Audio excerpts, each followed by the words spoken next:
अमरावतीमधून महायुतीनं नवनीत राणा यांना उमेदवारी दिली तर बंड करू असा इशारा आता प्रहार संघटनेचे आमदार बच्चू कडू यांनी दिलाय। तर राणांविषयी प्रचंड नाराजी आहे, त्यांच्यासोबत काम करणार नाही असंही बच्चू कडू यांनी स्पष्ट सांगितलं।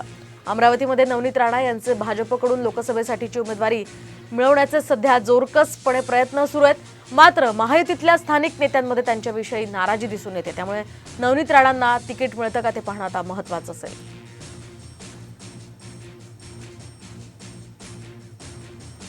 या सगळ्या संदर्भात सीएमने सध्या ऐकून घेतलेलं आहे आणि आम्ही सांगितलं का ज्या पद्धतीनं त्यांची वागणूक आहे अमरावती जिल्ह्यात तर आम्ही कुठेही सहन करणारच नाही, पण कॅन्डिडेट जर तोच राहिला तर आम्हाला बंड करावंच लागेल।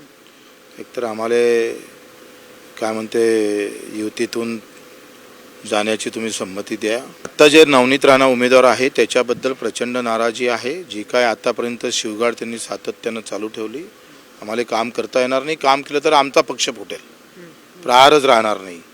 बैठक झालेली आहे तरी देखील समजा अमरावतीमधून नवनीत राणा यांना उमेदवारी मिळाली तर बच्चू कडू महायुतीमधून बाहेर पडणार का? आमचा उमेदवार राहील, मैत्रीपूर्ण लढत अमरावती जिल्ह्यात तरी लढत।